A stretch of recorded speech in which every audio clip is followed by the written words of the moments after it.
A royal welcome to a new season of the Porsche Top 5 series. Today, it's all about the value, and we'll let the numbers talk. Please welcome Mr. Ted Gushue.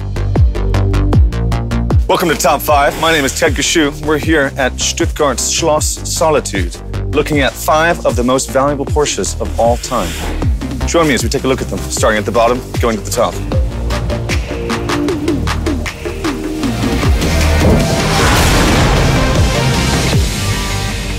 The 1973 917 30.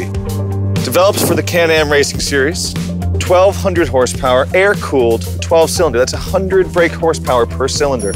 Described most recently by Porsche factory driver Patrick Long as excellent. It is one of those things that is so brawny and so manly to drive because there is not a single piece of computer-aided technology to keep you on the track.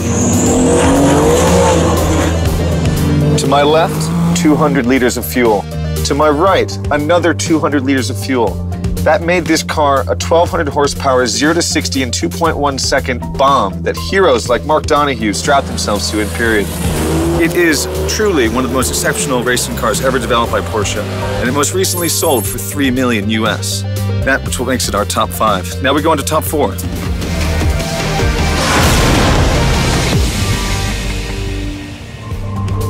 There's one car in our top 5 that doesn't have to rationalize its $5 million price tag. It's this, the 1956 Porsche 550A Spider. There's a reason they call it the Giant Killer.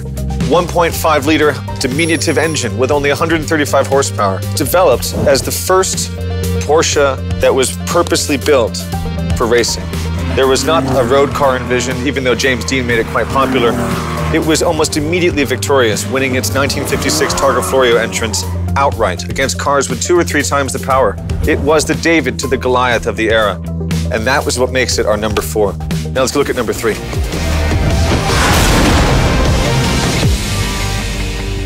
Year was 1997. The race was Le Mans. Porsche had been asked to create 20 homologation specials to compete in the FIA GT1 class, and this is the result of their efforts. Developed at Weissach, 600 horsepower, twin-turbo, water-cooled, 996-based engine. It's actually the same size engine as my car, but it puts out about 3 times the horsepower.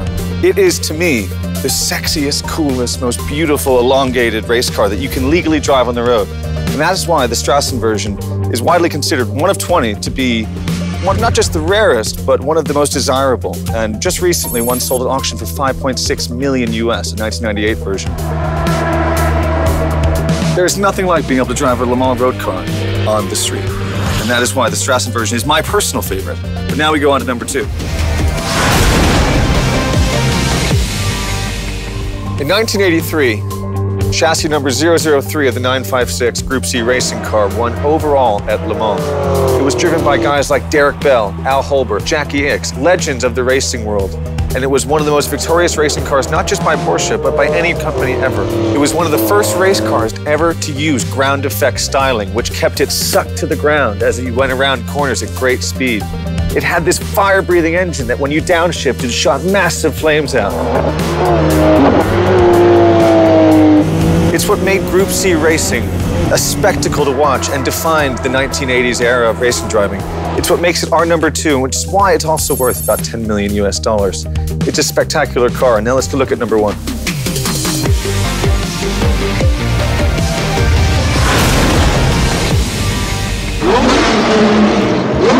This is our number 1, the 917K. Master of Le Mans, Golf liveried, made popular by Steve McQueen in the film Le Mans.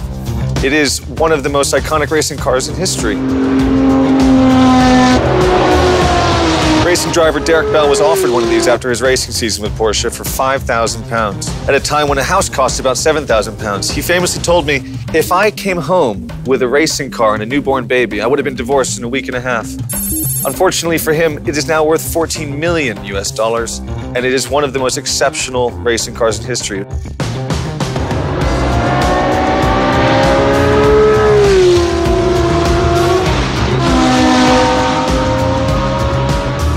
Porsche engineer Hans Metzger developed the company's first V12. Not a flat 12 as commonly misconstrued, which delivered unrivaled power, reliability, and just an insane amount of torque delivered to these massive wheels at 630 brake horsepower.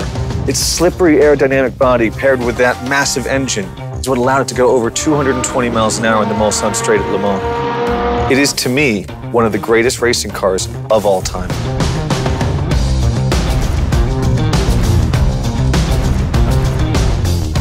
It's been a great pleasure sharing the world's 5 most valuable Porsches with you.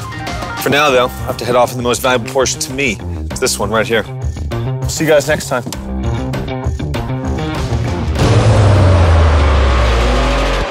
Thank you very much, Ted.